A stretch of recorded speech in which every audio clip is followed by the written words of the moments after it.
মণি ছিল খুবই লক্ষ্মী মেয়ে, কিন্তু তার সেই মুখের দাগের জন্য আশেপাশের কেউ তাকে পছন্দ করতো না, এমনকি তার সৎমাও তাকে একদমই পছন্দ করতো না।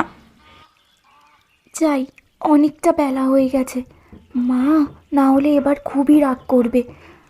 তাড়াতাড়ি জল ভরে বাড়ির দিকে যাই।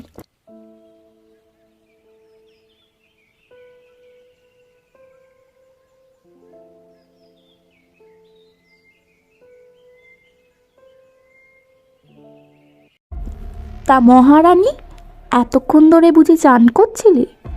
তাও যদি বুঝতাম যে রূপ ভালো, ওই তো রূপের ছিরি, চাঁদ দেখলেও লজ্জা পাবে। তা এতক্ষণ লাগে সে তো আমি জানতাম না। ঘরের কাজগুলি বলি এমনি এমনি হবে? না না, তুমি চিন্তা করো না ছোটো মা, আমি সব এক্ষুনি গুছিয়ে করে দিচ্ছি। আসলে একটু জল আনতে গিয়ে দেরি হয়ে গেছে, একটু স্নান করছিলাম তো তাই। তুমি কোনো চিন্তা করো না, সব আমি একা হাতে সামলে নেব। ঠিক আছে, এবার হাট বাজারটা করে এসো, এসে আমাকে উদ্ধার করো, যাও। আর ভালো লাগে না, সারাটা জীবন শুধু জ্বালালো। যাই, তাড়াতাড়ি গিয়ে সবজিপত্রগুলো কিনে নিই, না হলে আবার অনেকটা দেরি হয়ে যাবে। বাড়ি গিয়ে অনেকটা কাজ আছে। উফ, আর পাচ্ছি না, বড্ড কষ্ট হয়ে গেছে। ও দিদি ভাই, কিছু খেতে দিবি? অনেকটা সময় হয়ে গেছে, পেটে কিছুই পড়েনি, খুব খিদে পেয়েছে। কেউ তো আমাকে বিনি পয়সায় দুমুঠো খেতেও দেয় না। কয়েকটা পয়সা দে না দিদি, খাই।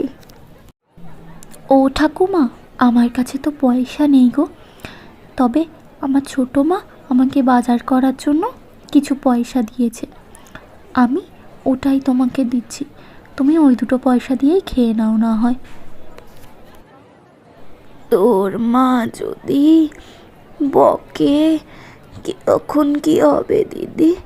থাক, আমার লাগবে না, তুই ভালো থাক, এতেই হবে।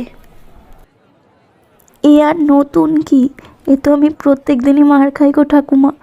তোমাকে এ নিয়ে ভাবতে হবে না, তোমার খিদে পেয়েছে, এই টাকাটা নিয়ে তুমি খেয়ে নাও। আমি আসি গো ঠাম্মা, অনেক দেরি হয়ে গেল। সমাজসেবা করে এসেছে, টাকাগুলো দিলাম সবজি কিনতে, সমাজসেবা করে এসে আদিক্ষেতা। আর পারি না নিজে খেটে, তাই সমাজসেবা করবি? এখন আমার মার খা তুই।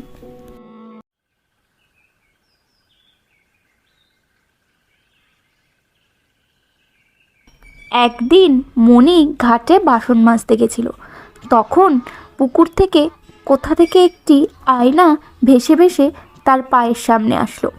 মণি সেটা দেখতে পেল এবং সেটিকে কুড়িয়ে নিয়ে গিয়ে বাড়ির দেওয়ালে টাঙিয়ে রাখলো। কি সুন্দর আয়নাটা, কিন্তু আমার মুখ তো আর সুন্দর নয়, তাই এই আয়নার কোনো দামই আমার কাছে নেই। যাই হোক, ভালো লাগলো তাই দেয়ালে এনে টানালাম। মণি সেই আয়নার দিকে তাকিয়ে একটি অদ্ভুত জিনিস লক্ষ্য করলো। হঠাৎই আয়নাটি থেকে একটি প্রতিচ্ছবি তৈরি হলো এবং আয়নার থেকে কে যেন একটা কথা বলতে শুরু করলো। তুমি আমাকে উদ্ধার করে অনেক উপকার করেছো বন্ধু।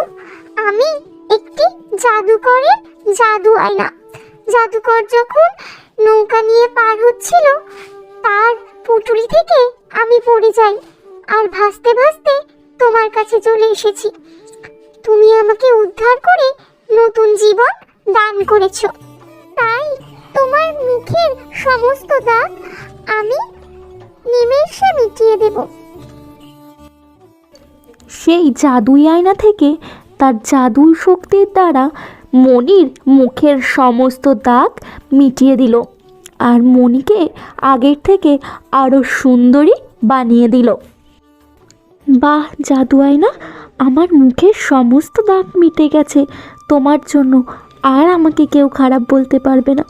ধন্যবাদ বন্ধু তোমাকে। এইভাবে কিছুদিন চলার পরে গ্রামের একটি ছেলে মণিকে পছন্দ করতে শুরু করলো।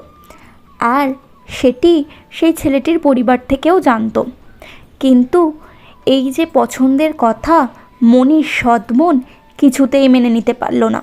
সে তো হিংসায় জ্বলে পুড়ে মরতে থাকলো। মণি যে মায়া আয়নার সাথে কথা বলতে লাগতো সেটি তার বোন জেনে গেছিল এবং হিংসা আরও বেড়ে গেল। সেই নিয়ে তার মায়ের সাথে আলোচনা করলো। গা জ্বলে যাচ্ছে আমার সব কিছু দেখে। কেন কেন সব কিছু ভালো ভালো পাবে? হ্যাঁ, আমি মোটে সহ্য করতে পারছি না। ভালো ছেলের সাথে বিয়ে করবে আর আগের থেকেও আরও দেখতে সুন্দরী হয়ে গেছে। গ্রামের লোকে সবাই বলছে। আমি এসব আর সহ্য করতে পারছি না। সব ওই ওর মায়া আয়নার জন্য হয়েছে। মনে হয় মায়া আয়নাটাকে ভেঙে ফেলি। হ্যাঁ, তো দেরি করছিস কেন? যা এক্ষুনি গিয়ে ওই আয়নাটা ভেঙে ফেল। জানিস না এই সমস্ত কাজে বেশি দেরি করতে নেই। তুই ভাঙলেও আমার কলিজাটাও জুড়োবে। যা। শ্যামলী সত্যি সত্যি গিয়ে সেই মায়া আয়নাটিকে ছুঁড়ে ফেলে দিল এবং মাটিতে পড়তেই সেই আয়নাটি ভেঙে গেল। তারপরেই সেই আয়না থেকে একটি জাদুই রশ্মি বেরিয়ে শ্যামলীর মুখে আবার কালো কালো দাগে ভর্তি করে দিল। আর এত বিশ্রী রূপ হয়ে গেল যে গ্রামে সে মুখ দেখাতে পারল না। খুবই কাঁদতে লাগলো। এ মা, এ কি আমার মুখে কি হলো? হে ভগবান, আমি আর কোথাও মুখ দেখাতে পারবো না কোনো গ্রামে। আমার ভুল হয়ে গেছে। যাই মনির পা ধরে বলি যে আমাকে যেন মায়া আয়না ক্ষমা করে দেয়। যাই। হে মায়া আয়না, তুমি আমার বোনকে ভালো করে দাও। ও না বুঝে করে ফেলেছে। তুমি ওর মুখের সমস্ত দাগ মিটিয়ে দাও। দরকার হয় ওর বদলে আমার মুখে সমস্ত দাগ দিয়ে দাও। আমি মানতে রাজি আছি, কিন্তু ওর মুখের দাগ ফিরিয়ে দাও। আর ও কোনো দিন করবে না। তোমার কাছে ও ক্ষমা চেয়ে নিচ্ছে মায়া আয়না, ওকে ক্ষমা করে দাও। তোমার ব্যবহারে আমি মুগ্ধ, কিন্তু তার আগে তোমার বোনকে ঠিক হতে হবে। একজন ভালো মানুষের মতো মানুষ হতে হবে, তবেই ও আগের রূপে আমি ফিরিয়ে দেব। তোমার বোন ঠিক হয়ে যাবার পরে আমাকে তুমি সেই পুকুরেই ভাসিয়ে দিও। আস্তে আস্তে আমি মিলিয়ে যাব, তবেই আমার মুক্তি ঘটবে। আচ্ছা, তাই হবে বন্ধু, তোমার কথা মতোই কাজ হবে। জাদু আয়না শ্যামলীর মুখের সমস্ত দাগ তুলে নিল আর তাকে আগের অবস্থায় ফিরিয়ে দিল।